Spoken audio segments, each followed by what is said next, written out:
I'm going to show you this little video with Stephen Colbert, and he does a little trick. And it's a difference between one word that makes all the difference in how it impacts the audience and how they feel now about the performer. So let's take a look. Saturday, Trump surprised the world, announcing that the U.S. launched strikes on 3 Iranian nuclear facilities. On one hand, Iran's slogan isn't "Life to America."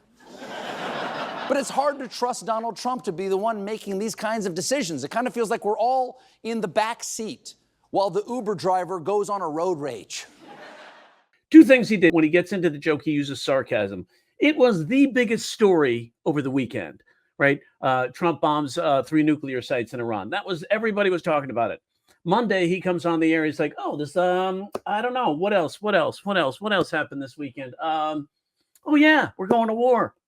So it's a sarcastic way of approaching that, right? The audience kind of groans, and then he goes, yeah, he responds to their response.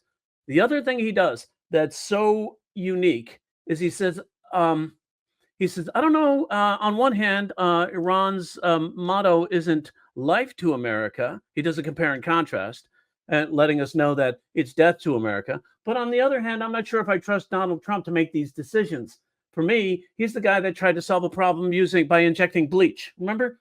Not the brightest guy. He could have said, it feels like I'm in the back of an Uber and the driver's gone on a road rage.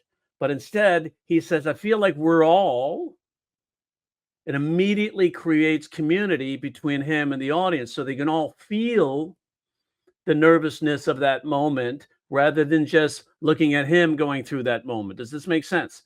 So sometimes it's best to allow the audience to join you in the emotional, acceleration or the emotional tension that's occurring in the joke. And all it is a simple adjustment. We're all rather than I'm. So just something to consider. That's one of the little techniques, just looking at the little tiny nuance. And this can make all the difference in how the audience perceives you and perceives the experience of the show in itself. It's like they get to participate in the emotion. We're all there for connection. The way we connect is through emotion. If you want to learn more about the nuances of how comedians write and how to study comedians to find those little tricks that you can apply towards your own comedy, join me tomorrow for my a la carte class. I'm doing a class on how to study other comedians. And you're going to learn all these little tiny tricks of how to get there, including this one. So tomorrow, 10 a.m., 10 to 1, I teach comedy classes on writing techniques every Monday in my comedy writing a la carte classes. Been doing this since the pandemic. So we got like 168 courses that are 3 hours long where we drill deep into the concepts that are selected by you. So I'll see you at the a la carte class tomorrow. The link is in the description. I'll talk to you soon.